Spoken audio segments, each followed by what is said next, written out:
you, and welcome for coming this evening. My name's Kim Kleiner, and I am co-chair of the National League of Women Voters with my good friend Gwen Mikhailoff. We thank you very much for attending tonight. We thank our candidates for attending the forum, the Nashua Public Library for hosting this and all of our forums this fall, and the Nashua Telegraph for sponsoring it along with us. So we're anxious to get started, and we thank you for coming out on this rainy night. Ben Tolerski, our student from Nashua High School South, is going to lead us in the pledge this evening.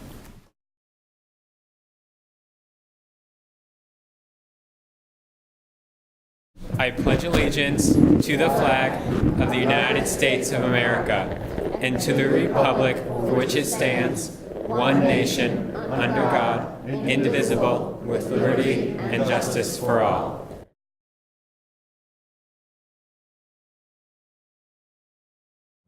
This evening, we're very privileged to have Liz Tetrazelli come down from the State League of Women Voters. She's the president of the State League, and she'll be the moderator for this forum.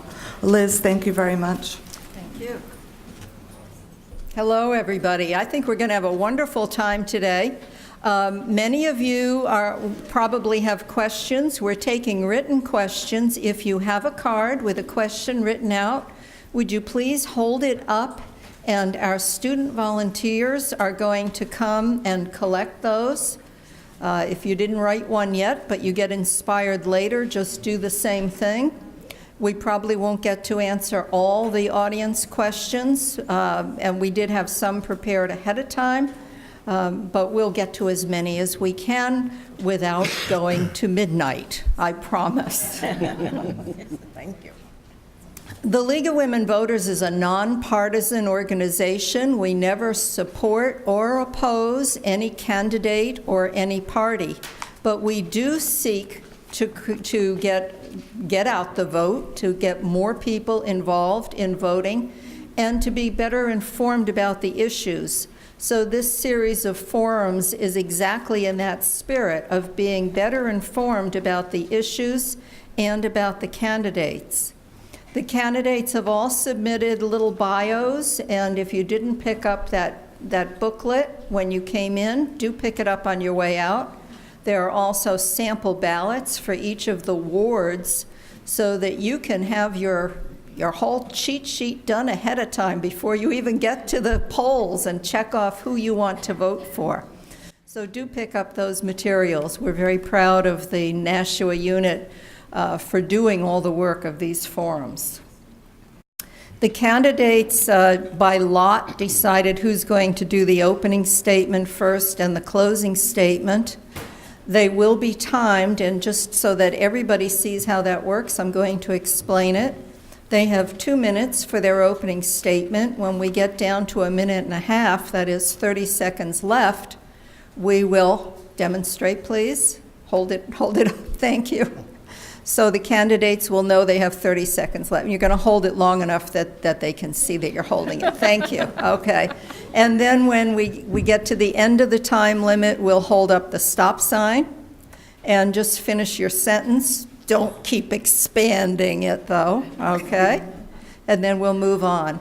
The candidates also have little cards, green, red, and white cards, that they can use if they want to answer a question that is not addressed to them. In order to keep interest high and not hear the 8 answers to one question, I'm going to ask a question of 3 candidates. And if one of the other candidates wants to answer that question, they get to hold up one of these colored cards. They can only do it 3 times in the evening. Keep track, okay? That's why they're colored and numbered. All right, with all that behind us, we are going to begin with opening statements, and by the luck of the draw, Sandra Ziem is going first. Thank you. I'm not sure I'd call it luck, but can you hear me now? That was better? There we go, yes. Whoever did that, thank you. Again, my name is Sandra Ziem, and most of you probably know I've been on the school board. This will be my 12th year. It's been a privilege and an honor. Whatever happens, it's an experience that I will never forget. Most especially, I will never forget the kids. Always, my heart intent has been to serve the kids and serve them well. We have a diverse, very diverse population in our schools, and the schools are so different than they were in our generation, assuming that all of you are old. I am, of course. And in our generation, well, for instance, we have washers and dryers in our schools today. In my generation, there were no washers and dryers. So, and I think it's a reflection of the diversity of our nation. It's a reflection of where we are. And so it's taken me most of these 12 years to wrap my arms around our district, to know our district. For instance, we have approximately 13,000 kids. And in that 13,000 kids, you have from the child who comes to school tired and hungry and anxiety-ridden, and that child, is it more difficult to reach a child who lives in poverty? I would suggest to you it's much more difficult. And then you go to the advanced learner who brings hope for tomorrow, and all in the middle there are other kids. And that's been the joy. That has been the joy, but it has not come without challenges. It's not always easy. You make a decision, and then people come and talk to you, and sometimes you change your mind, because I will tell you that with privatization, that was one of the issues that I did change my mind somewhat, because when people came and said to me, I will lose my home, I couldn't help. I'm a human being. I couldn't help but feel, how would I feel if I was going to lose my home? The stress that would bring on a family, to the kids in that home, to mother and daddy and grandma and grandpa. So it has not been without its challenges. But I think that the time that I've had, it's stop. It was nice talking to you folks. Mr. Farrington. My name is George Farrington. Over 45 years ago, I came as close as I've ever come to winning a lottery. Unfortunately, that lottery was the first draft lottery, and so that decided my future in the short term and in the long term, as it turned out. I went into the Air Force when I graduated, pilot training, a trip to Vietnam, came back as an instructor pilot for a while, and then became a pilot for American Airlines, from where I retired. My wife and I moved here 40 years ago. We have 4 children who've been through the public system, and now we have 3 grandchildren who are in the elementary schools. In the mid to late 90s, I spent 8 years on the Board of Education. I learned an awful lot about the school district and about education. And then I stepped away for a while. I did a couple years on the Board of Assessors, but 4 years ago I decided to come back because this is where my interest lies. This is where I think I can provide some guidance and some value, and this is a very important job that we have to do. Going forward, I think that there are 3 things that I would focus on right now because of the time. First, we are trying to, and we need to put all of our efforts into trying to get as many students as possible at the 3rd grade level reading and doing math on grade level. We need to have our students to have a common foundation for their education if they're going to be successful going forward. We need to do a better job of informing our students, middle school and high school students, about the opportunities that are available to them in technical education. There are great career opportunities out there, and we need to do a better job making that connection. And finally, the Board of Education itself. My own view is that the board spends way too much time managing and being involved in the day-to-day operation of the district for which we hire people. I would like to see the board become much more focused on goal setting, doing the kinds of things that need to do, developing policies, and then overseeing and looking at the data and making sure the district is following along and making progress towards those goals. Thank you. Mr. Raymond Guarino.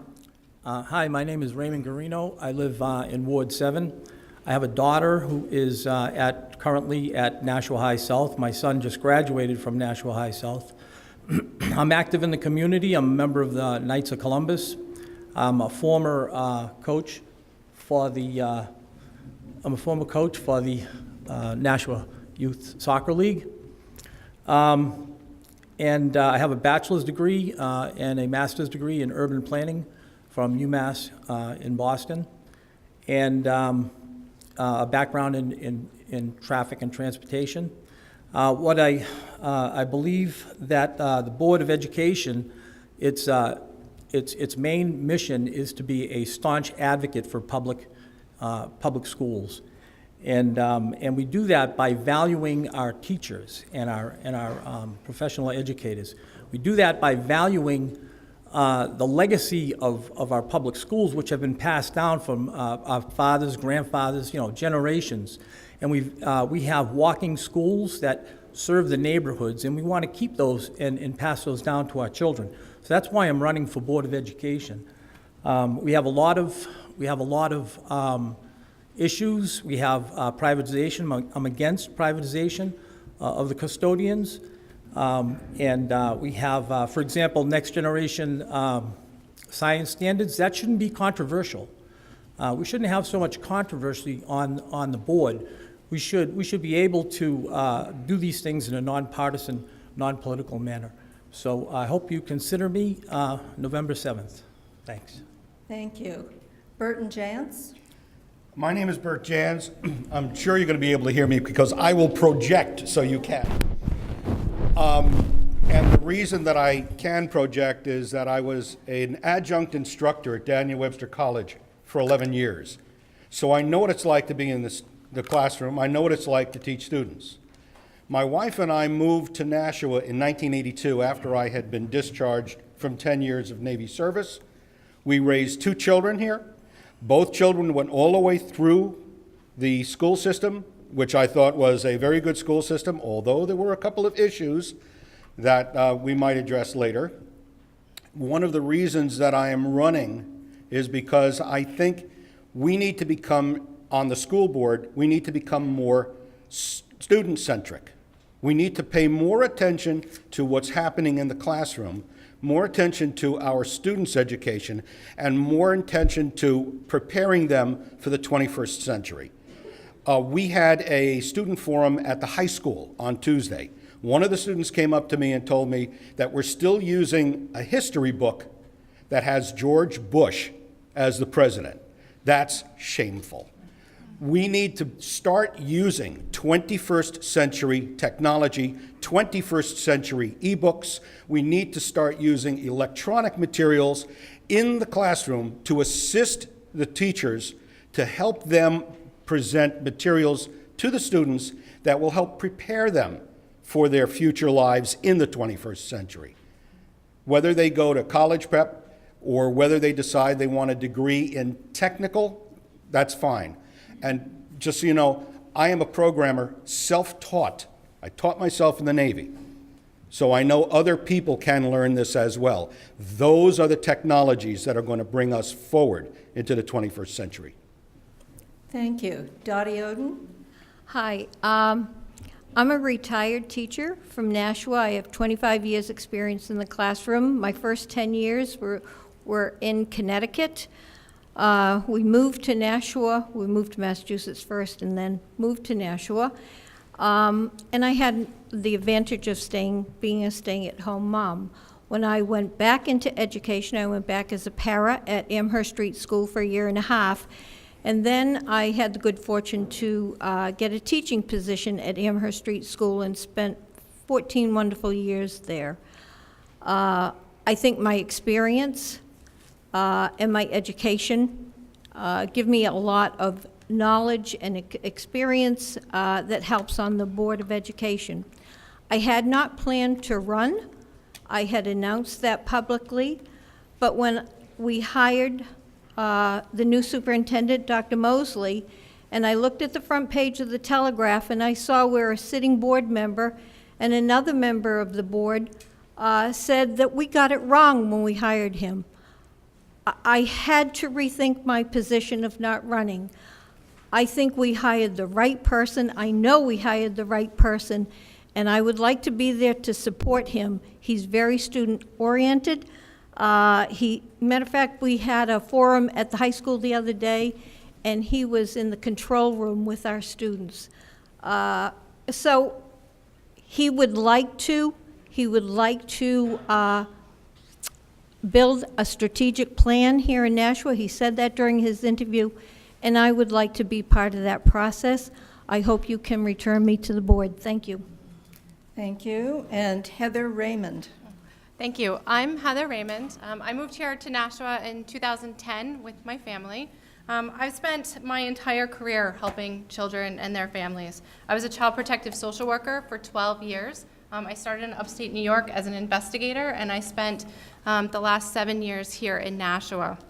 One of the unique things about working in child protection is that you get to know the communities where you work very well. I've been in all of Nashua's schools, and we have a lot of schools. We have 12 elementary schools, 3 middle schools, 2 high schools, and Clearway Alternative High School, and each one has its own unique attributes and its own unique needs. Each of those schools have students with their own unique needs and their own unique programs. Over the years, I've participated in countless IEP meetings, court hearings, and other school-related activities while advocating for the children that I've worked with.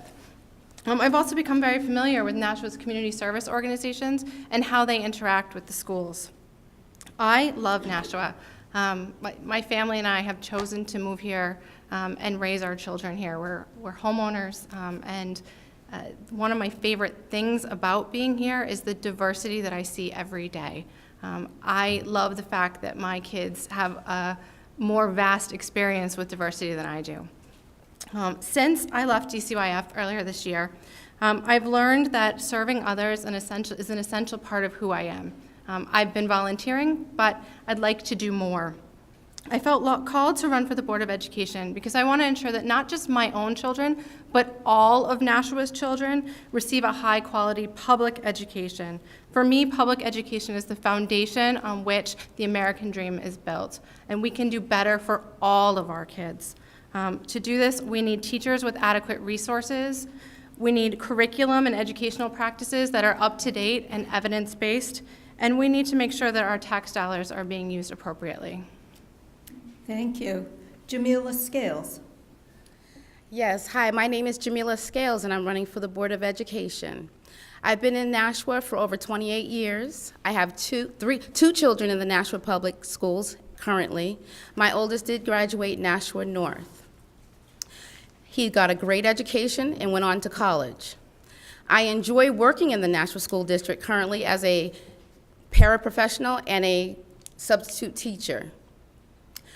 I've learned quite a bit from being a substitute teacher and a paraprofessional. One, that there are several different needs within the school district, which means we need to pay more attention to our children in the way that they learn. If you ever have any question about that, go to any classroom. There are several different levels of learning in our school district, and all of our teachers are challenged with the challenge of educating each and every last one of the children in their class, whether there's 25 children or 30. They do a remarkable job, but of course, it does not come without sometimes difficulty.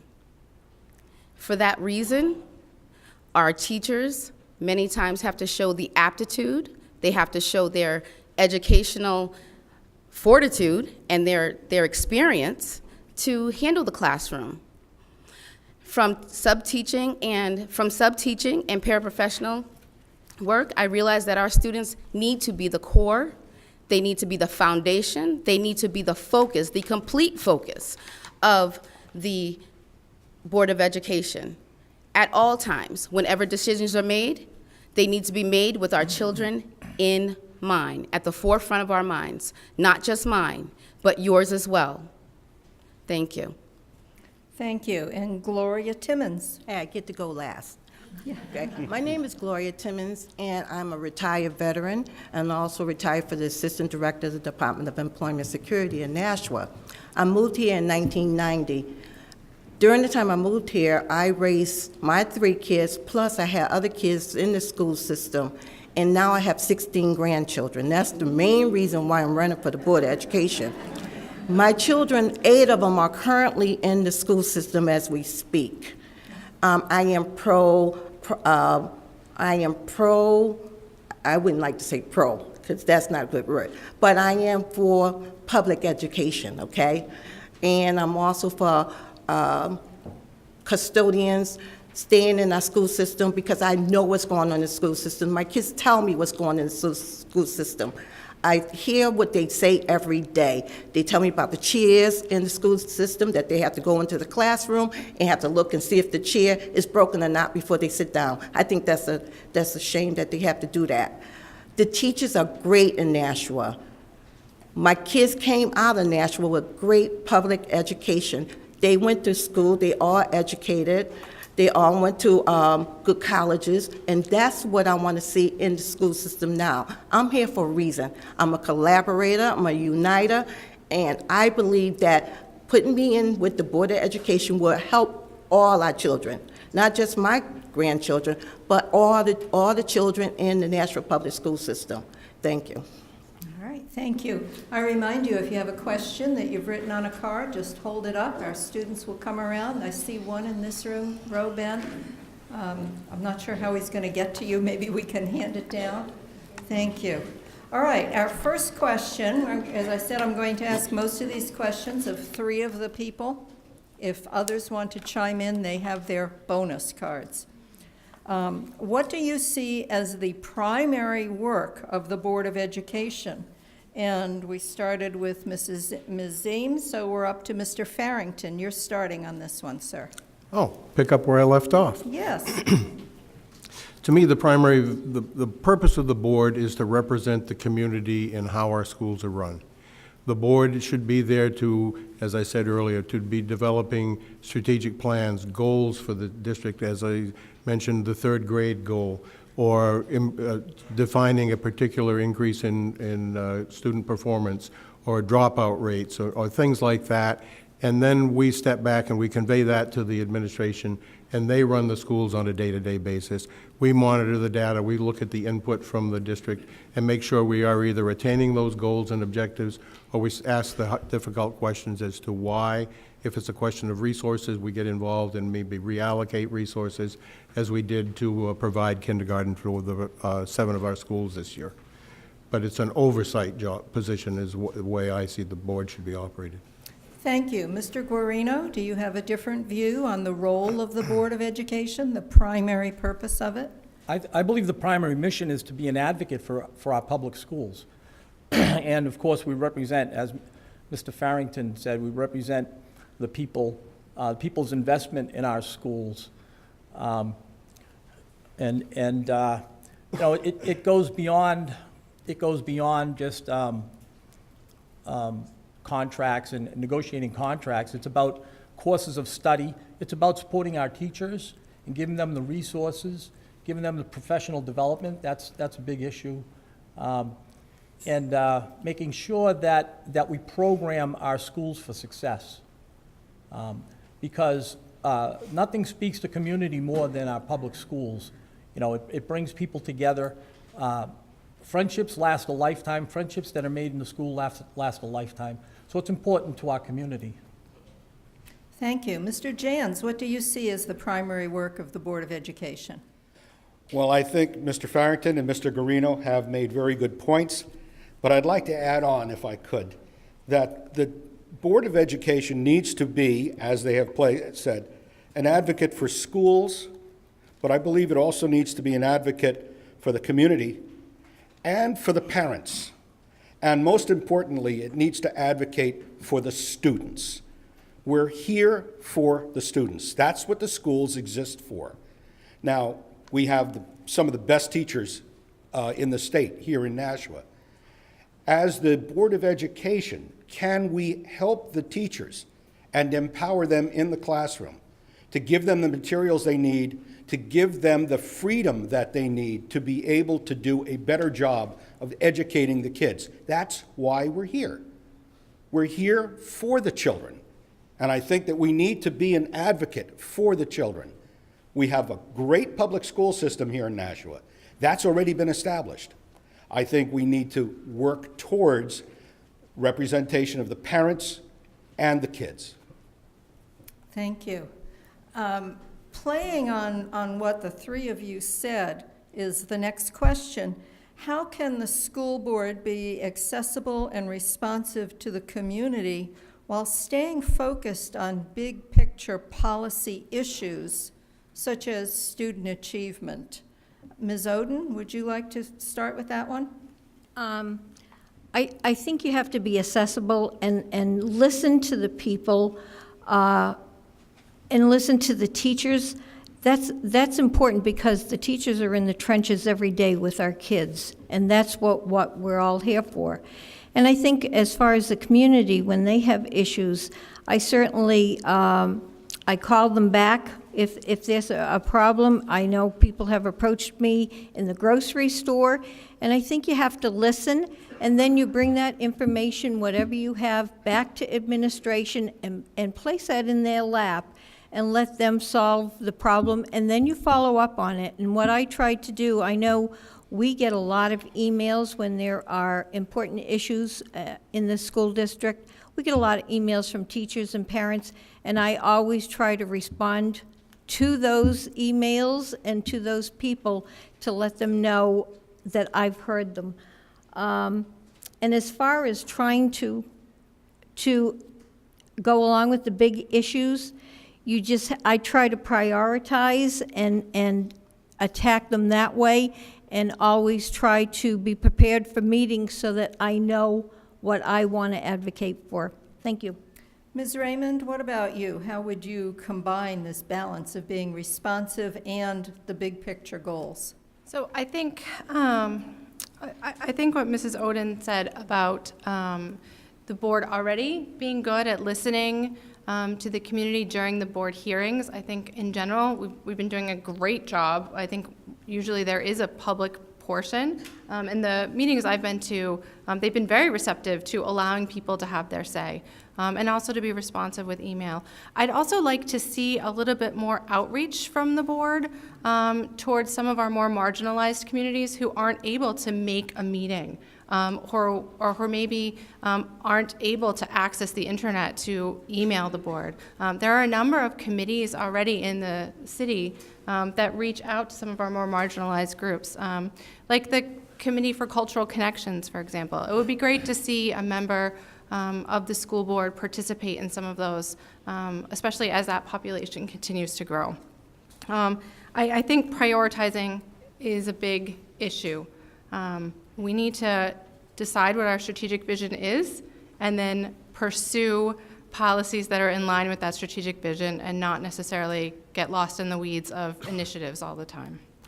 Ms. Scales, how do you see the board being both responsive and keeping its eye on the big picture policies? For me, I believe the board could be more responsive by doing just as what some of my constituents just said, responding to emails, also going to the school district to observe for themselves. I think that's very important because I believe that if you're going to represent the students, then you need to see for yourself what's happening, not just receive feedback because your perception may be different and the student's perception may be different. I believe that the board also needs to listen to the students because that's who we're serving, and to the teachers as well. I think outside of that, emails, Facebook is another way to receive information and serve. The big picture is our students. The big picture is our education. As of right now, our reading levels have decreased significantly over the last 4 years. We need to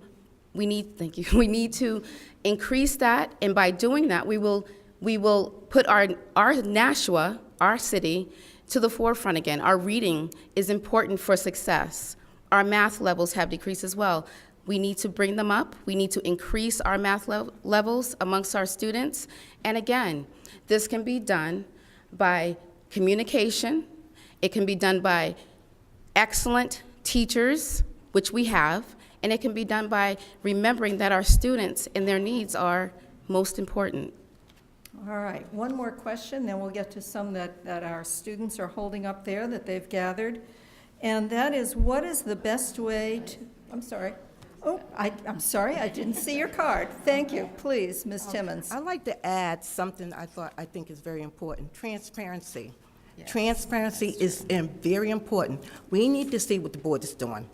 Not what you want, not what the board wants you to hear, but what they're actually doing. I tried to find things out, and I could not. And then I did have some meetings with some board members, and they showed me things that I should be able to just go on the school board and find that information. And I find that the board wasn't as transparent as you believe it may be.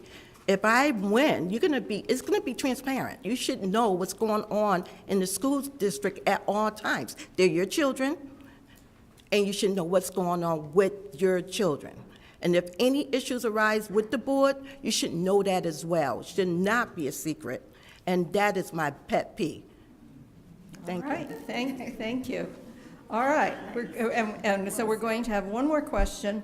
What's the best way to address differences of opinion on the board or between the board and the administration? And Ms. Timmons, you were up first for that. Thank you. So there you go. Okay, right on time. Yes, everybody have a difference of opinion. I have a difference of opinion, but having a difference of opinion does not mean that you're right. That means that you have a difference of opinion. And you know how opinions are. So that's everybody's opinion should be accepted and thought on and not dismissed. That's where the transparency come in.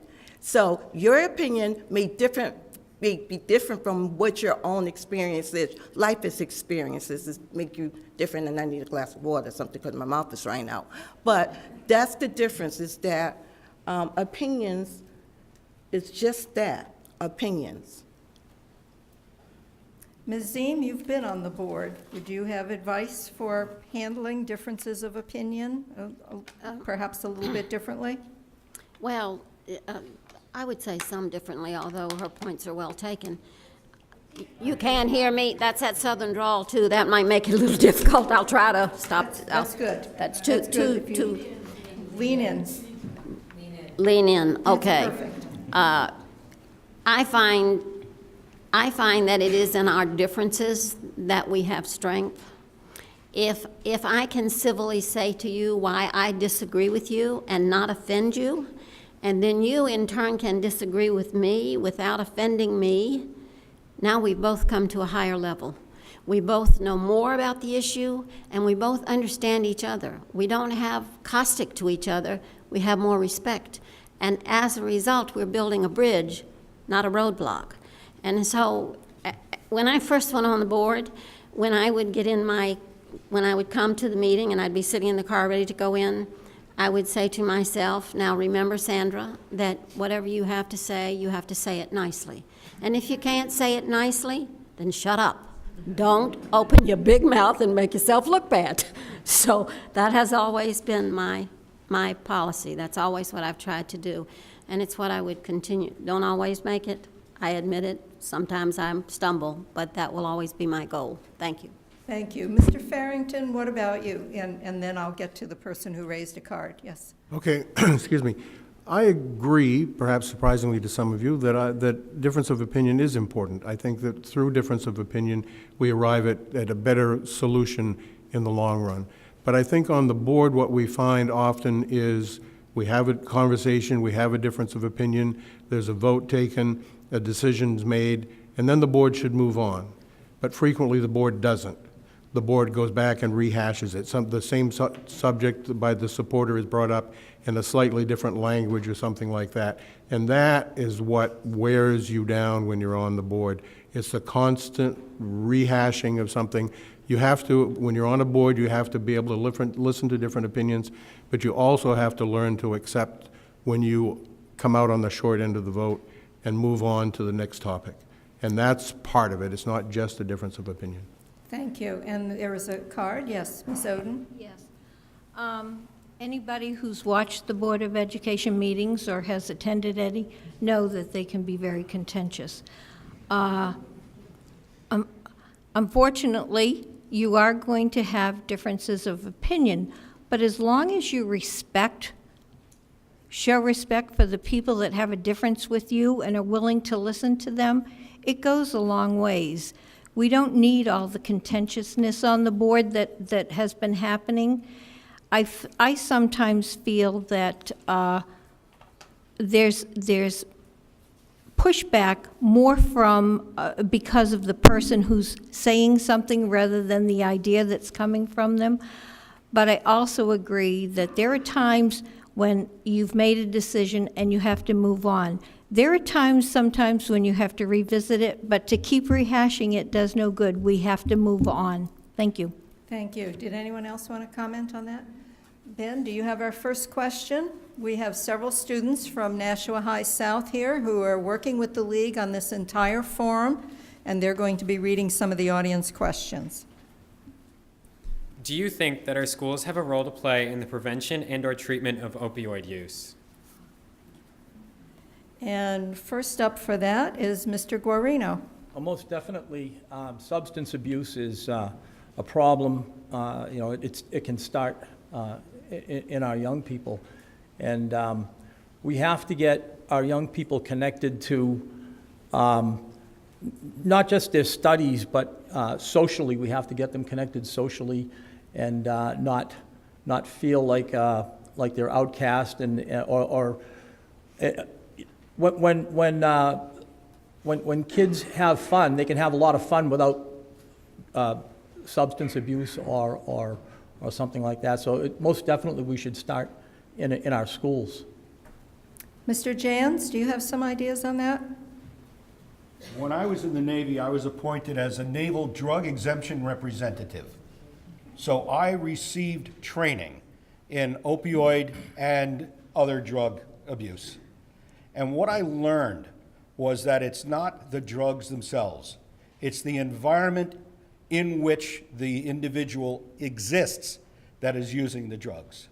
I also have some friends. One friend's son was a heroin addict. He has now left. He's no longer on heroin, and that's because his environment changed.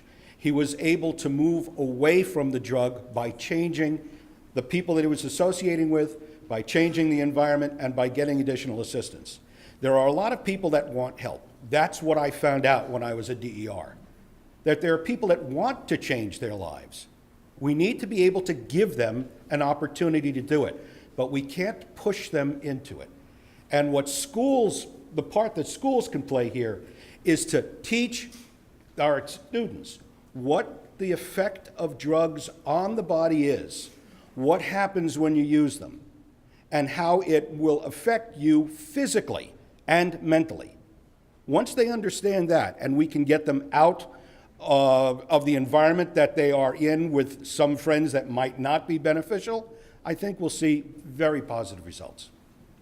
Thank you. Ms. Oden, what do you see as the school's role in preventing treatment of opioid use? I think that, sorry, I think our schools realize they have an importance in educating our students about the harms of drugs.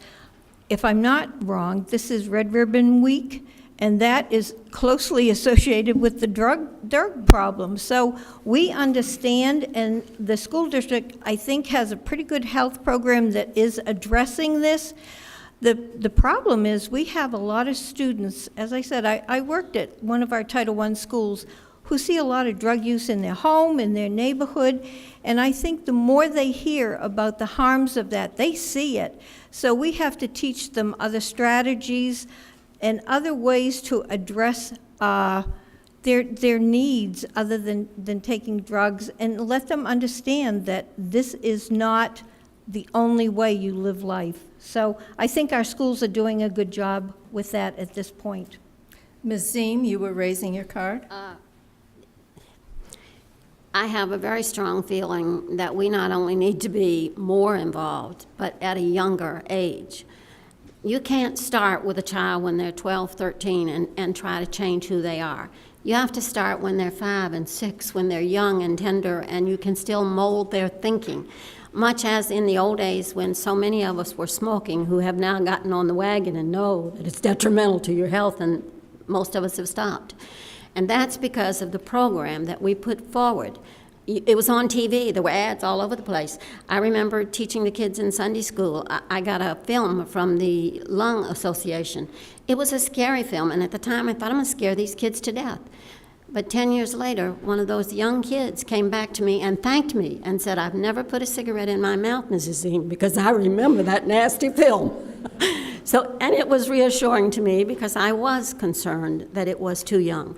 I don't think it's too young. I truly believe that to do it right, we're going to have to start young, and we're going to have resources, which we have not had. Thank you. Yes, I'm sorry, Ms. Scales first, and then I'll get to you. Yes.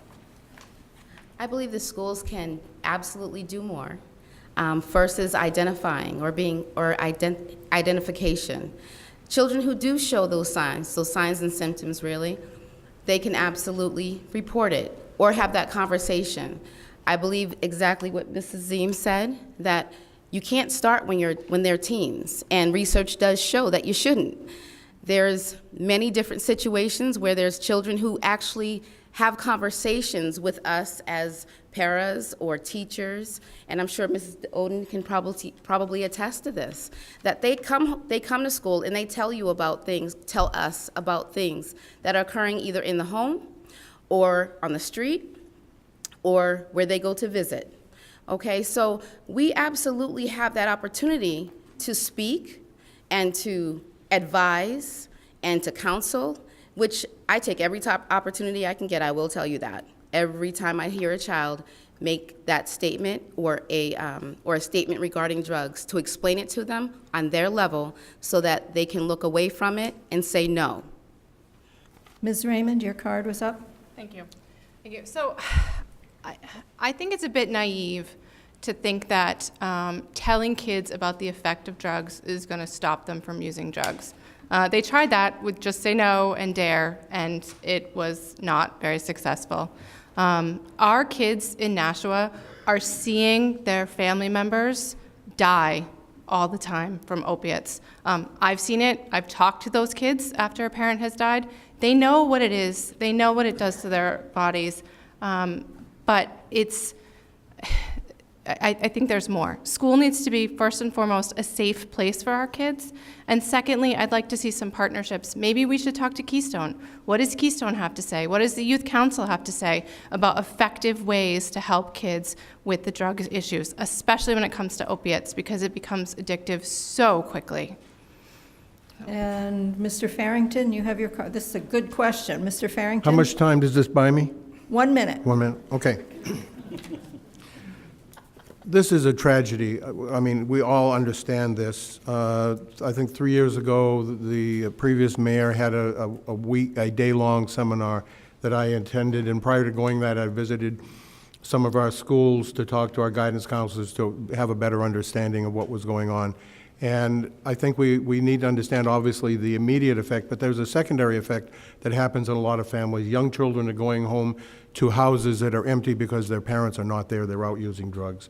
Older children are being expected to go out and work so that they can earn enough money to come home and put food on the table because the parents are spending all the money for drugs. And I will tell you that 3 years, I believe it was 3 years ago, I made the motion on the board, and we now have Narcan in our schools. It's not the kind of thing that we want to do, but it's a kind of proactive, I think. If we're going to have defibrillators, in this day and age, we have to have Narcan also. So we need to be proactive in that regard, but we also have to understand the secondary effect that's happening to a lot of our students who aren't directly using the drug but are being impacted by it. Thank you. And did someone, yes? I just want to point out something. Drugs is not just for the lower economic status. It's across the board. Every one of us in here probably knows someone or know of someone that's been using drugs. So to be naive to think it's only in the lower economic status of the population, it is not. All of us know someone that has been using drugs or on drugs currently as we speak. So I just want to point that out. So it's a misclaim if you think it's just the lower economics. It's straight across the board in every race and every culture. Thank you. One of the, oh, yes, ma'am. Yes, Ms. Scales. I just wanted to take a moment to agree with Ms. Timmons, and it is not just the lower class, or however you want to put it, or the children in poverty that make those statements to me. They are not. These children that are making statements are parents who are doctors and lawyers. So please do not be as naive to think that for one moment these children are simply from one, the tree streets, or two, a lower class neighborhood. They're not. So I just needed to point that out and let you know up front that is not the case. Thank you. Obviously, all of you, if elected, would pay serious attention to this. Some cities have said that if they can provide more extracurricular activity for students, it helps with this problem because students build relationships with coaches, whether they're athletic coaches or the drama coach, that even the time spent in those group activities is very positive to combat the temptation of drug use, and they're not running home to homes that have problems. Therefore, the question is, would you support greater funding of extracurricular activities for students, keeping in mind that it has that carryover effect, possibly, on reducing drug use or drug involvement? And I think we're up to Ms. Raymond for taking that one first. In general, I would say yes. I think it's important for us to have a wide variety of extracurricular activities for a number of reasons. I think it's important for us to give our kids a chance to find out what they're good at, find out their talent, find out what they're interested in. Nashua does a great job, actually, already with music and art and athletics, but I would love to see that continue. Having said that, our budget is tight. And I think one of the things that we need to do is to have a strategic goal and make sure that our budget and what we're paying for is in line with the strategic goal. And maybe that means that we can't have everything the first year. Maybe we need to streamline first and then figure out the next steps. I would hate to come up here and say, yes, let's do this and let's do that and yes, do that, and then go look at the budget and be like, oh my gosh, we don't have any extra money. So I think that we have to be targeted, but making sure that extracurriculars are a part of that equation. We can't cut them in favor of other things. Ms. Scales? My opinion is basically the same as hers. I don't think that we can make that determination here and now. We do need to look at the budget and then assess it, and then come up with a determination as to what we can afford as a district, as the board. So I'm going to have to agree with Mrs. Raymond with that. It's okay if you agree with each other. Totally. Ms. Timmons? Absolutely, I think we need extracurricular activities for these children. That's why we started the Arlington Street Community Center, for that particular reason. We have to have a place for these kids to do and where to go. So we need that, and if we don't have the money, we need a way to find that money. And we can find that money in all sorts of ways. It's not necessarily out of the taxpayers' pocket, but I know ways to raise money to have extracurricular activities in the school or after-school program and community centers to help our children get the things that they need. So it's naive to think that our money is the only way to get this stuff done. It's other ways that we can have that done as well. And that's why we're doing the Arlington Street Community Center, that we will actually have a Halloween party Saturday for kids ages 0 to 18, 3 to 6. So come and see what we're doing, and that's part of the things that we want to do to make sure that we have a positive school system, a positive Nashua, and a positive education for all our children. Thank you for that 30 seconds. Okay, and we've got another question from the audience that Margaret will read to us. Where do you stand on privatization of custodians? Good question. No, we're holding applause, thank you. Read it again slowly. Where do you stand on privatization of custodians? Thank you. And Ms. Ziem, you're up for that one. I started my comments talking about privatization. It's an emotional topic because these are our neighbors. These are people that go to church with us, that we see every day, that these are our friends and our neighbors. And when I considered it in that light, I guess I changed my mind. Money is a real problem in our schools. There are years when the spending cap does not pay for the increases of cost of living. The year that we increased bus transportation, it was over $1 million. I think it was quite a bit over $1 million. Having said that, that year, there was no extra money. There's no discretionary spending at the school because the budget eats up every bit of it. So how do you give the kids everything they need when you don't get a Cadillac when you're paying for a bus? You still get the bus, you still get the wagon when you pay for a wagon.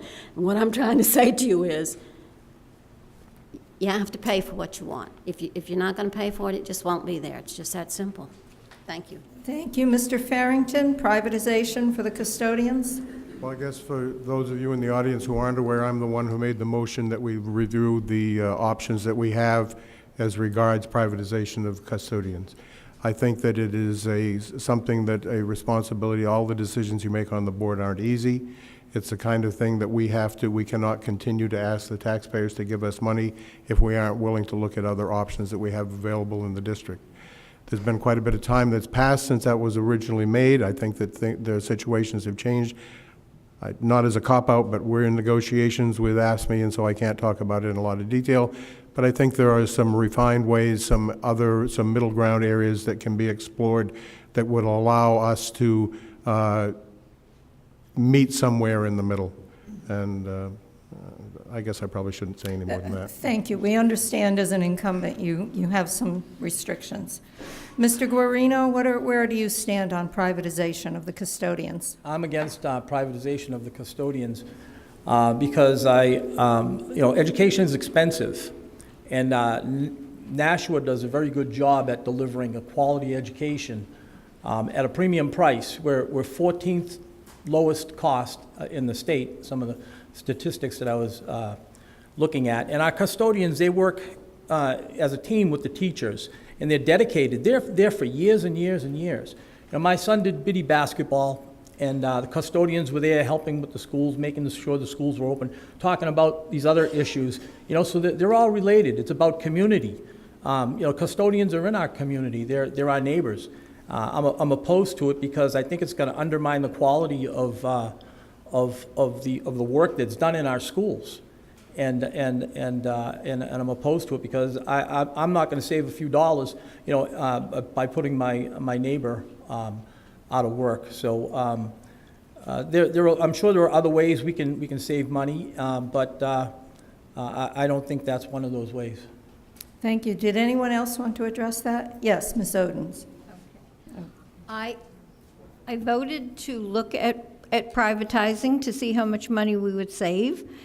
And when I listened to the people who came to speak to the board, when I heard parents say, I cannot make it to work if I don't leave my child at school in the morning before the principal is there, I want to see the same person there that I know.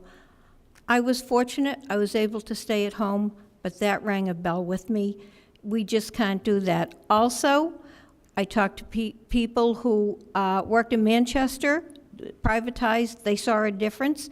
Also, the cost of the contract will go up, and I listened to Scott Cody, who is the Director of Plant Operations at Southern New Hampshire Medical Center, who used to be the Plant Operations Director, and he said to us in the ad hoc committee, he made the statement, he saw no improvement by privatizing that. It was in privatizing management is where you see the biggest change.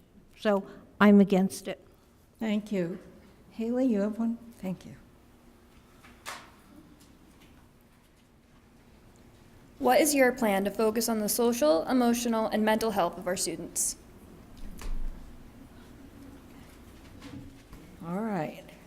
I don't know how you're going to do this in a minute and a half, though. So if you'd like to pick one aspect, what would you do in terms of broad policies, perhaps, or even specifics to focus on the social, emotional, or mental health of the students?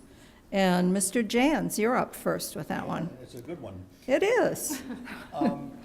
I think that they are so intertwined that you can't separate them. When you're looking at students in the classroom, when you're looking at students that are trying to learn a difficult subject, it is mentally exhausting.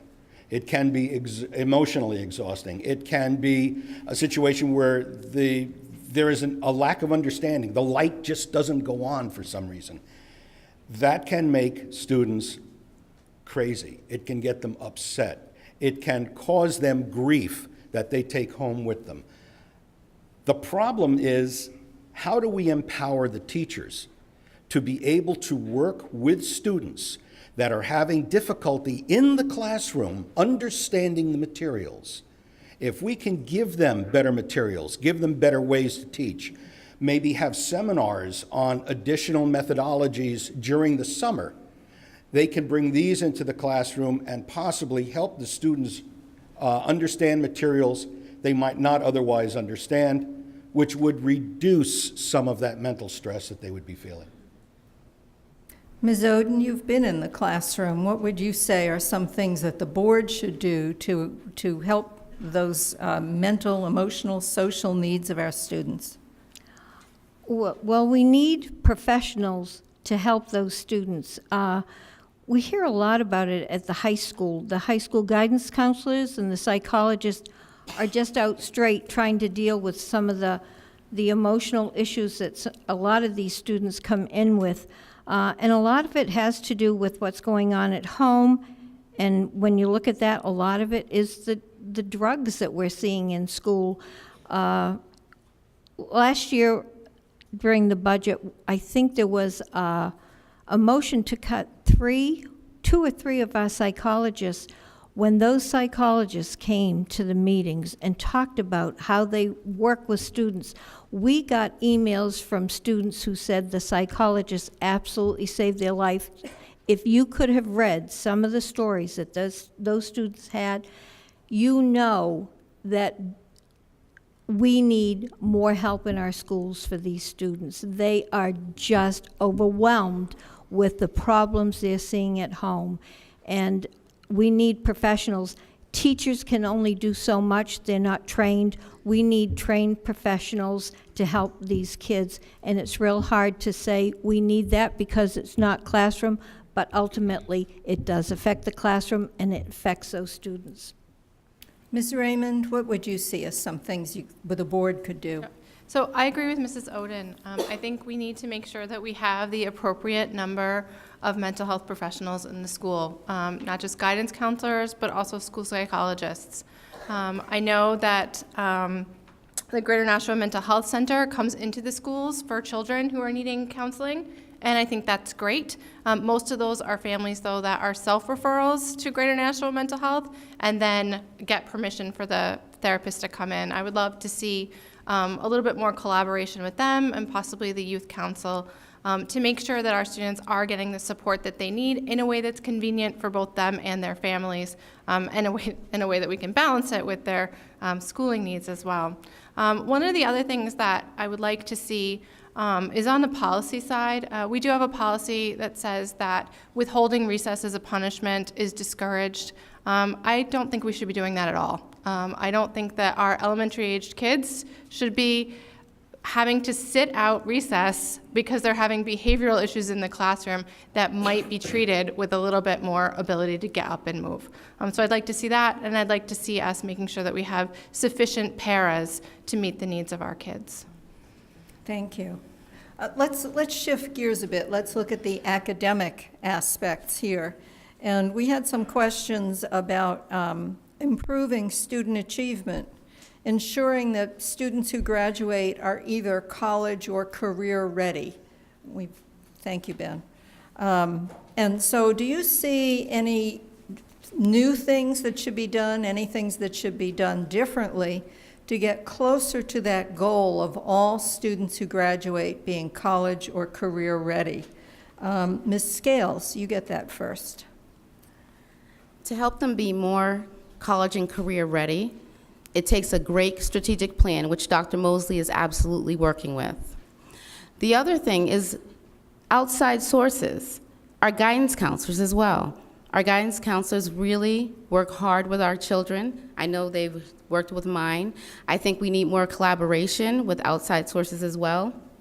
One of the most, I think, rewarding programs that they have going in the high school is called Running Start. I don't know if some of you may be familiar with it, but this particular program allows the students to pay $150 for credits in college. It allows them to take college courses while they're in high school. So that's one example. Another example is VLAX, which is used in conjunction with Southern New Hampshire University, which is called a dual enrollment.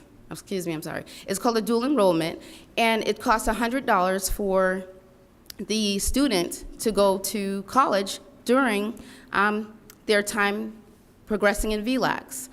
This is a great source for students, so I would suggest more collaboration with outside sources, outside colleges, so that these students that have the aptitude to go to college while they're in high school are able to succeed and finish college earlier or while they're in high school. Yes, and Ms. Timmons, same question. The academics, what might you change?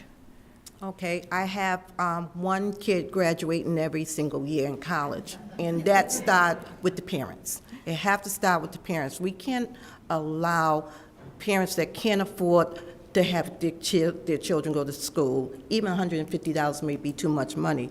However, we do have counselors. We do have people that come into the school that can show your children what to do and how to do it. We have all type of support systems for these kids, and to have a person pay $150 it might be asking a little too much for that person to afford to go to school. However, collaboration with the parents, the teachers, and the counselors, that's the way to go. I do have one child that went to school, graduated last year, and he didn't see the counselor for the whole year. I was like, well, what's going on? He said, well, every time I went to see the counselor, she was busy. We may need more counselors if that's the case. However, that's the way you need to go. You just can't say, okay, it's $150, you can go. Sometimes they may not be able to get in there. But right now, the parents have to be 100% involved in that child education and the ability to go on to the next level. Ms. Ziem, and then I'll get back to you. I don't believe we have the resources in the school. I think you may have to lean forward. Oh, thank you. I'm sorry. That's Keep all right. reminding me. I don't believe we have the resources in the school to do the job that I think most of us would like to do. It's expensive. It's not inexpensive, and anybody who and constantly we are faced with, which do I cut? You know, do I cut the psychologist or the guidance counselor? And for me, it's always been classroom. Keep the classroom small. You can't, when you have 44% poverty, which is what we have in our schools, that means that you have 4 people living on $20,000. Could you live with 4 people? I couldn't live on $40,000. It just blows my mind how you can live with that kind of poverty. And these kids come to school. We have food pantries and clothes closets, and we have those things for a reason. But I would ask you all to look at my record, to look at my votes, because I have consistently voted to keep the guidance counselors, to keep the psychologists, to keep the social workers, I've done everything in my power to support the food pantries and the clothes closets. So I would just, sometimes you have to do less than you want to, but hard decisions do have to be made. Thank you. Thank you. We have another student. No, I'm sorry, I didn't see your card, Mr. Farrington. That's okay. Excuse me. I still get my 60 seconds. Yes, you do. Could you repeat the question? Yes. Please. What is your plan? No, it's not that one. To graduate on time and... Yes, and no, it be- was what can be done to improve student achievement? What could be changed in programs so that all graduates are either college or career ready? Okay. From back on the last time I was on the board, money is important in this and all, but I think the one thing that we can do that doesn't cost money is raise the expectation you have for your students across the board. I understand there are students that have difficulties and we need to address those, but we're seeing no progress or very little progress in any of our standardized test scores. If you look at our test scores in the first through 4th or 5th grade in math, and they're running about 40%, and then they begin to trail off when they get to middle school. We have people who can analyze that data and start to point out areas where we can make some improvement. I come back to my point earlier. 3rd grade is a key pivotal point. We've got to get these kids on grade level in reading and math in 3rd grade. Can you imagine the discouragement, the disappointment of a child, 4th grade, 5th grade, who's reading on 2nd and 3rd grade level? He or she wants to keep up with her peers, but her peers are continuing to move ahead, and they are falling farther and farther behind. Rather than spending our time on remediation, I'm sorry, I missed it. Never mind. Thank you. Another question? Oh, all right. Wait. Ms. Zine, yes. I think it's wonderful to have high expectations, and certainly that's a good thing. But for that child who comes in hungry and tired and anxiety-ridden, for the little 1st grader who came in and she had found her mother dead on the floor with an overdose, it's not about expectations. In the case, they need more than just high expectations. They need, our teachers are mothering a lot of these kids. They just are. And so I think high expectations is good, but I also think we need all of those other services, and they need to be increased. Thank you. I got the 30 seconds. Thank you.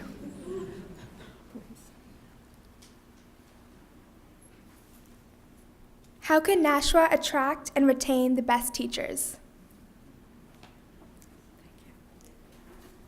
And we're starting with Mr. Farrington on this one. Wow. Once again, I don't want to beg off on the question, but we're in negotiations with the teachers. I think that the way you do it is you provide support for them. It's been mentioned here tonight. We spend a lot of time and money on professional development, and we need to do that. We need to provide them with the availability of proper resources, but they need to be compensated at a competitive rate, and that is an issue that I really can't get into too much here. But we do need to keep our quality teachers. It's not good business. We hire people, we bring them in, we keep them here for 4, 5, 6, 7 years. We invest a lot of money in them, in their development, and then we lose them. So you can look at it from an educational standpoint, or you can look at it just from a fiscal or financial standpoint. It's not good business to invest money in your people and then lose your best people to other districts. All right, thank you. Let me just remind people to turn off their phones if they didn't do that already. It does get picked up by the microphones, and this is being taped for broadcast on Access Nashua. Mr. Guarino, how do you think we can attract the best teachers? It's not always about money. It's about working conditions. It's about what teachers do every day. We have a para shortage, so teachers need support in the classroom. Professional development is another issue. I was looking at there's a survey about teachers and job satisfaction. Some teachers in some of our schools have really high job satisfaction, and the culture is really good. And there are other schools that there's a difference. The working conditions aren't that great. The board has to be in touch with what teachers do every day and what students and teachers go through every day. There can't be a disconnect there. And so there has to be a lot of communication in that. And Dr. Mosley, I went to Muffins with Mosley, and he's working on governance, and he's trying to improve the culture, and I think that's great. And the strategic plan also is a good start too. So. Thank you. And Mr. Jans? I'm listening Ditto? to wonderful comments. Okay. And I'm listening to everything that I would want to hear. But I'm going to add a little bit to it, and I'm going to say that teachers in this town do a good job. We need to stand behind them and support them, which means additional resources when possible. It means giving them better materials. It means giving them newer ways to teach, giving them the freedom in the classroom possibly to vary off a hard and fast curriculum so that they're not teaching to an exam, they're teaching to comprehension. Once the kids understand the materials, their test scores will go up. And I know that teachers want to do that. I know that they want their children to understand more than just teach to a test. Well, this is your last card. I know, There it's you my go, last Ms. Ziem. one. Go ahead. You'll see blood running down my cheeks. But I have to say, and I think what I'm saying is public knowledge. It certainly was said at one of our board meetings. In our district, we have a problem with our middle teachers, those teachers who are not new and novices, but they're not at that far end. And those are teachers that we put a lot of money into. We've trained them. We've gotten them to where they're valuable, where they're great teachers. But we are losing them because they are also young parents, young families, and they have to pay for those bills for those families. And when you're going to get a $12,000 raise in 1 year because you go to Amherst or you go to one of those towns that has been consistently giving pay increases to the accepted level of, then you're going to go. If I were a young parent and I had to support my family, guess what? As much as I love Nashua, I might have to do what was best for my kids and put bacon on the table. So I think that you're going to get what you pay for in this life. And I wish it wasn't true. I wish I could make miracles. I don't walk on water. I'd like to, though. Thank you. I'll stop. Ms. Oden, that's all right. Ms. Oden raised her card. We do have to have competitive salaries, and we have to provide good professional development for our teachers. With all the new initiatives, that's critical, and we're spending less and less money on professional development. We need to upgrade it. I was listening to a teacher the other day, and that's what their comment was. The level of professional development has gone down in Nashua, and that's an important part for teachers. Also, one of my colleagues, when I was at Amherst Street School, just left this district, went to another district in southern New Hampshire for a $16,000 raise. One of the teachers that spoke at our board meeting, a teacher left the district for a $17,000 raise. We're not talking about $3,000, $4,000. We're talking about a substantial amount of money, and there's a group of teachers that have suffered greatly because of what has happened with the teachers here in Nashua, and we have to correct that, or we're going to be losing more of our excellent teachers. Thank you. We talked about career and college readiness, but we also have to be concerned with education for special needs students, for English language learners, and for our gifted students. So what are your thoughts on the district's current programs and changes you'd like to see to improve programs specifically for those three groups? Ms. Oden, it's your turn. That's very difficult because when you look at it, special ed students usually come first because they're covered by the IDEA law, and there are legal ramifications, when they have an IEP developed, it becomes a legal document, and that has to be followed. In Nashua, we've done a good job of trying to provide as much education for special ed students rather than sending them out. A student can cost up to $200,000 if they're placed in a residential out-of-district placement. Our ELL students also come under some federal law. We have to provide for them. I think more ELL teachers might help. We do a good job, but we could be doing better with more teachers. And what was the other one? I'm sorry, you asked Gifted students. The gifted students. The gifted students we have done very little for. We had a REACH program at one time. That's been eliminated. We do have a curriculum coordinator in math who is dedicated to the advanced math, the accelerated math at the elementary level, but we certainly are not doing enough. The high school does a much better job because they have the AP courses for those students who are more advanced, and we do have the Running Start program that Ms. Scales talked about. Thank you. Ms. Raymond, what did you see as the value of some of the current programs or improvements? So I do think that Nashua is doing a good job at keeping our special needs students in their classrooms with other students. As Mrs. Oden said, it is extraordinarily expensive to the tune of $600, $700, $800 a day to put a child in residential placement. So it's important that we keep them here. It's also important for their social, emotional development that they be around other kids. But we probably need more paras. And I think I'm going to be a little bit of a broken record on this. In order to meet the needs of all of our students, especially our marginalized students, we need to have the staff to do so.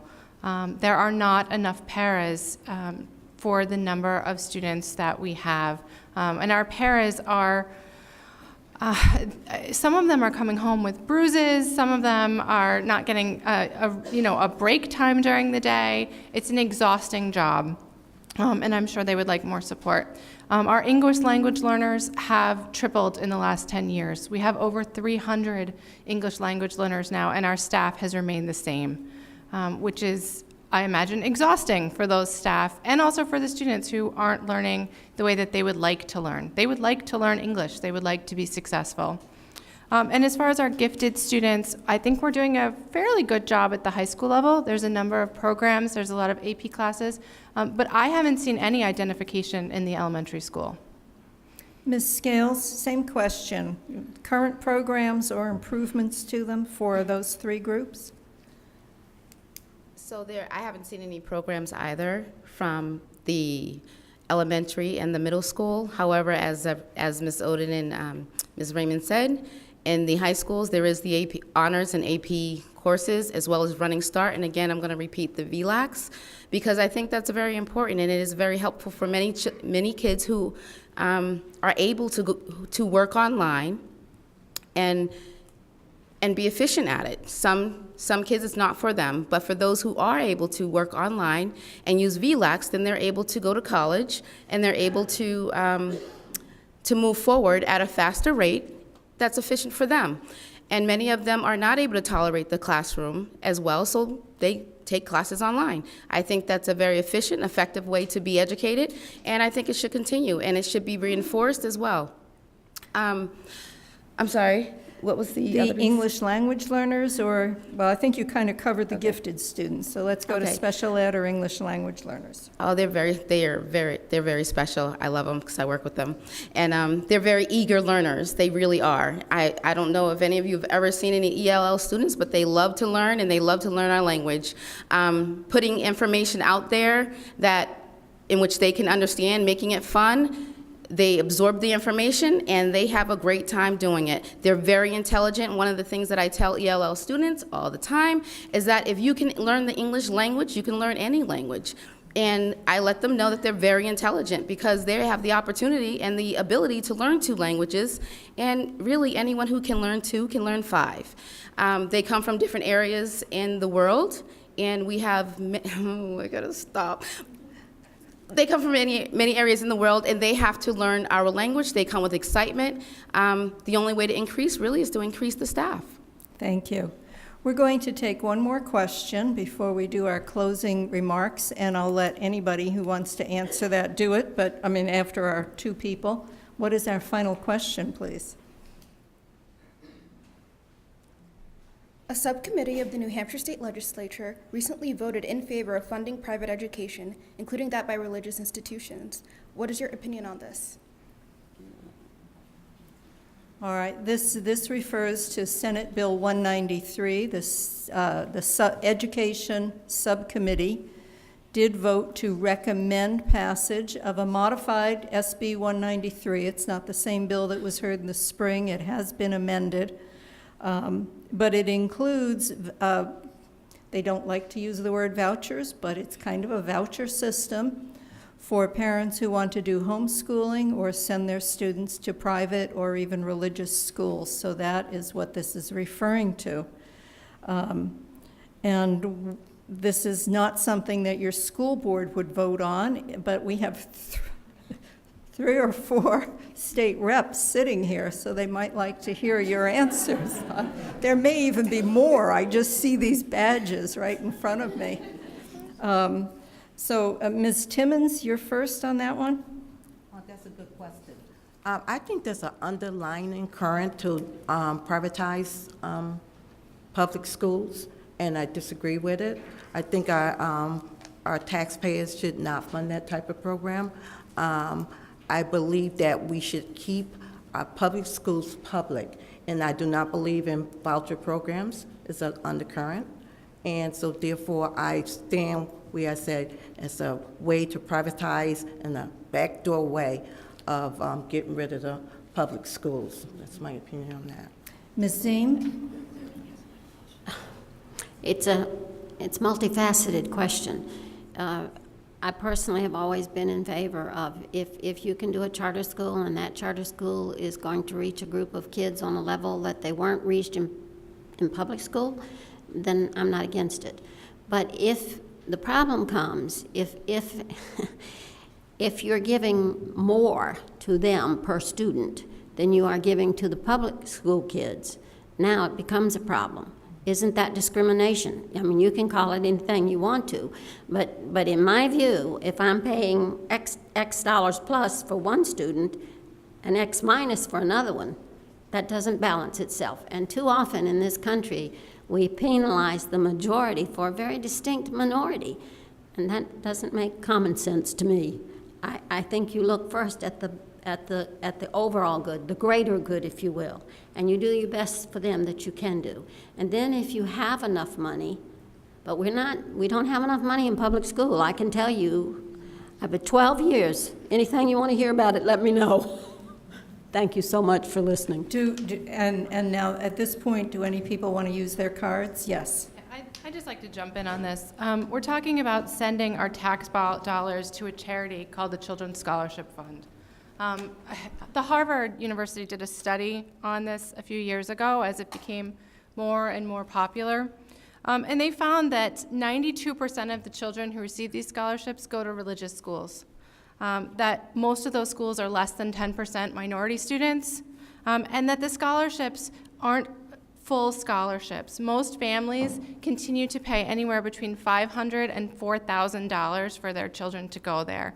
So I have a lot of concerns about our tax dollars going to a private scholarship fund, but also about what kinds of kids are going to be able to take advantage of these. This is not your average family who is going to still be able to afford to pay $2,000, $3,000 a year to go to these private schools. So I'm opposed to it. Thank you. Did anybody else want to weigh in? Yes, Mr. Guarino. Yes, this is going to impact our property values, our property taxes, because they're going to be taking money that could have gone to public schools, and they're going to give it to a voucher system for schools. And education is expensive, and even the amount they give people is not really it's not really a great amount. So what they do at the state level often impacts us at the local level, and they're putting more burden on us. Did anybody else want to? Have I used this? Yes, you did use your third card. Blood. Sorry. We're gonna.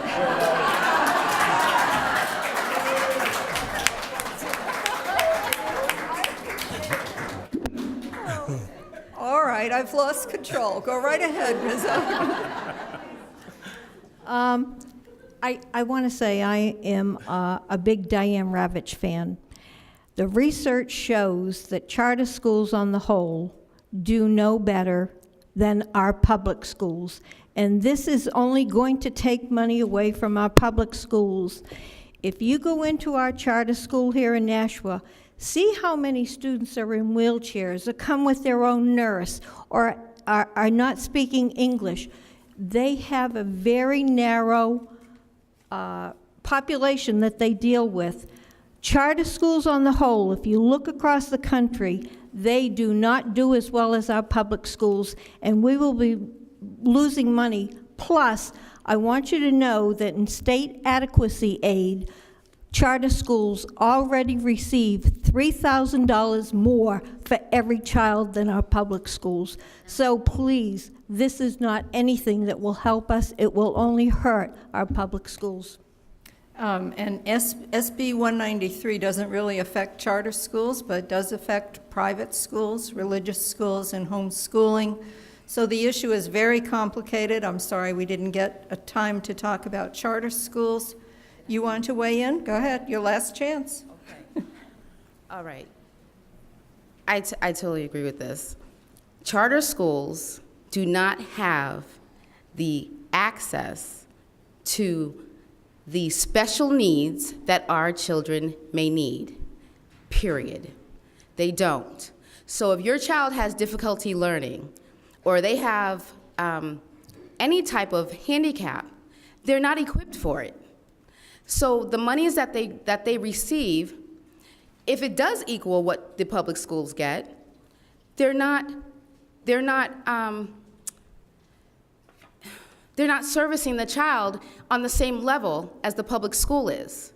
The other piece of that is once that money is given to the private school and the child is taken out, the monies are still there if that child is taken out a third of the way through the school year. Not that I mind the private school, the charter school. The problem comes when they cannot give the same services as the public school. No parent should have to pull their child out of a charter school or any other school because they cannot receive the services that the child needs to succeed. Any child, for that matter. All right, thank you. Oh, yes, you've still got one. Go ahead. My stance on charter schools, they cherry pick, and that's not fair. Most minority children are not in those charter schools. And when the charter school failed, they go right back to the public schools.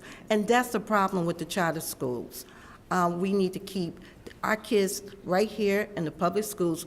We pay for with our taxpayer dollars and not give any money to any charter schools or religious schools. All right, thank you. And we're going to do our closing statements now. Again, we drew cards to see who would start first. And although I had promised I'd vary the order of speaking during the event, I couldn't keep track of that, I decided. But I will vary it on the closing statement. So, Mr. Guarino, you are starting with your 1-minute closing statement. Thank you. My daughter had a science teacher at Elm Street Middle School, and I went to open house, and that teacher said that she treats each and every student in her class the same way she wants her son's teacher to treat him. And you cannot buy that kind of dedication. You cannot put a monetary value on that kind of dedication, that kind of caring. And those are the kind of great teachers that we need. So this election that we need and we want to keep. So this election is about what kind of school system you want to have, and ultimately what kind of city you want to have, because our school system, that reflects on the character of our city. So, and everyone has a stake in it. Everyone has a stake in our school system. Whether you have kids in the school system or not, it speaks to the value, the property value of your home. So that's why I'm running for Board of Education, and I hope you'll vote for me on November 7th. Mr. Farrington. We've been going this way all night. I know. This is my one opportunity to vary it without getting confused. Okay, well, it wakes me up. I'm really not sure what to say. I mean, we've talked about a lot of things this evening. What didn't we talk about that you would like to talk about? Well, This is your I don't chance. want to open those doors. We've got, Okay. there are lots of issues. We've got multiple contracts we got to negotiate. We got to make decisions about Elm Street and renovations and all that, but we don't have time. So I guess first I want to thank you folks for putting this together. This is a great opportunity, and there's a nice turnout and some really good questions. I care a great deal about this and the children. And when I think about all this, I think I'll share this with you. I sat in an elementary classroom one day watching the teacher. She had broken the students up into reading groups. And they were moving, and they would keep, a small group would keep coming through that teacher.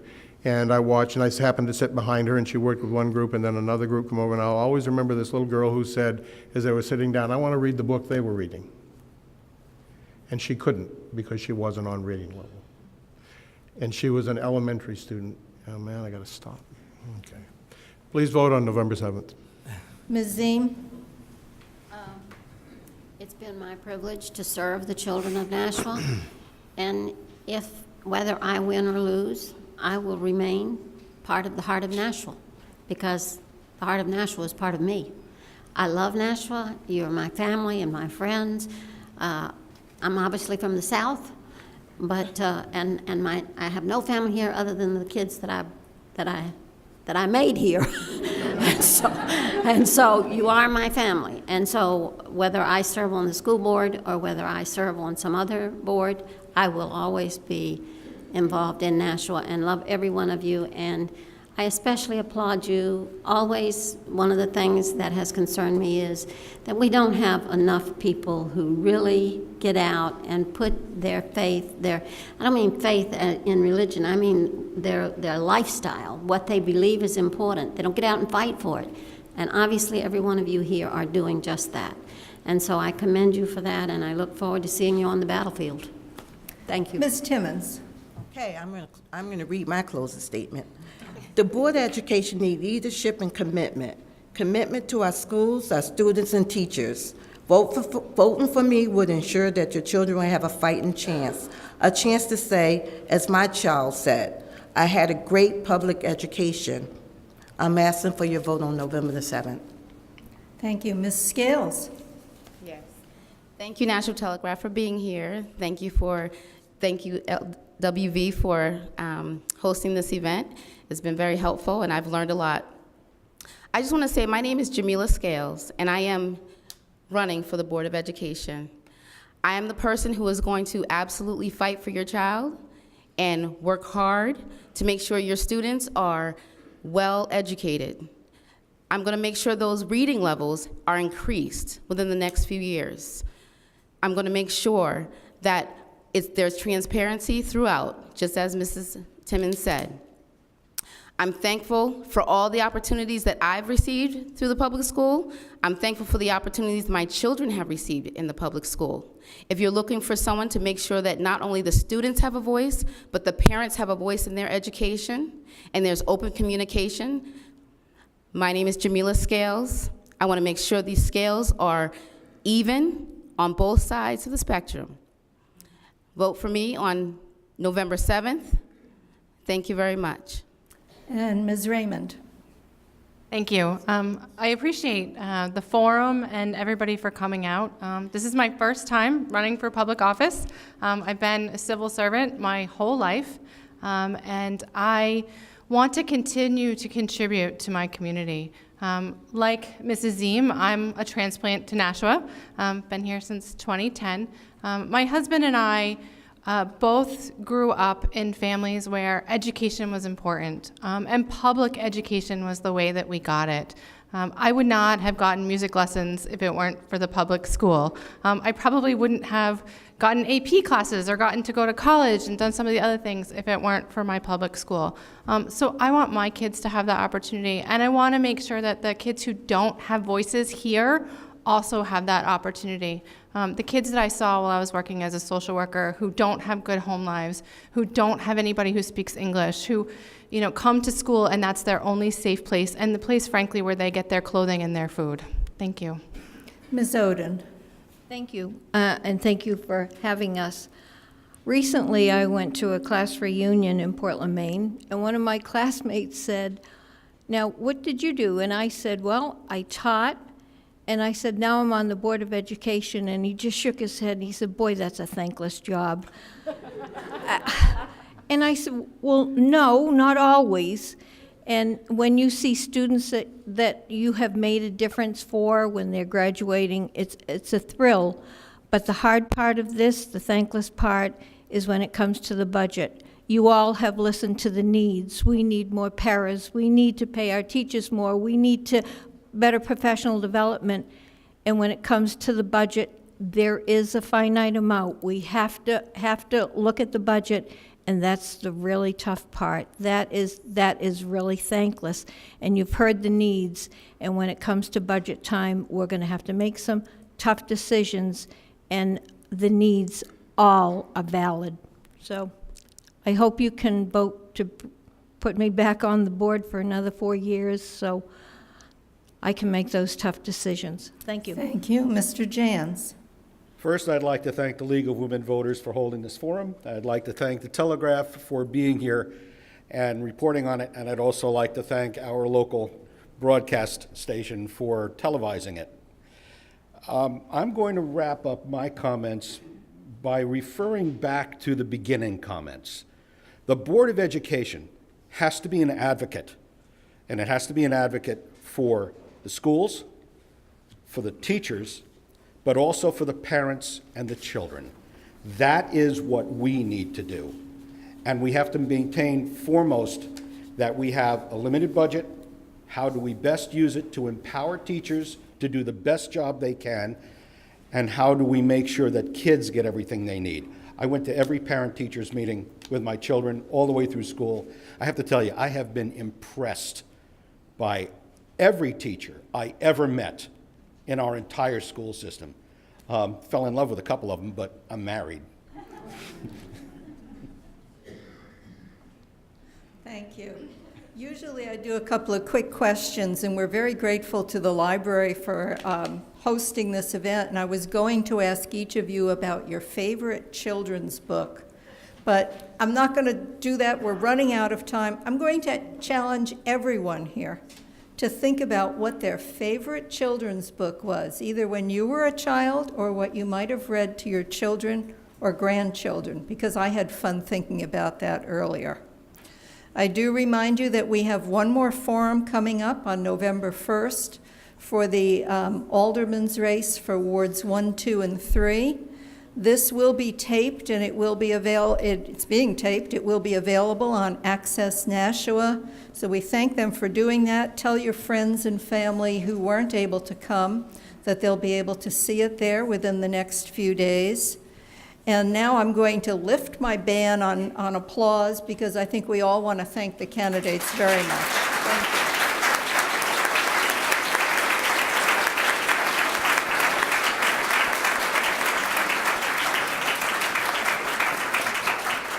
And do pick up a sample ballot on the way out if you didn't pick one up on your way in. Thank you for coming.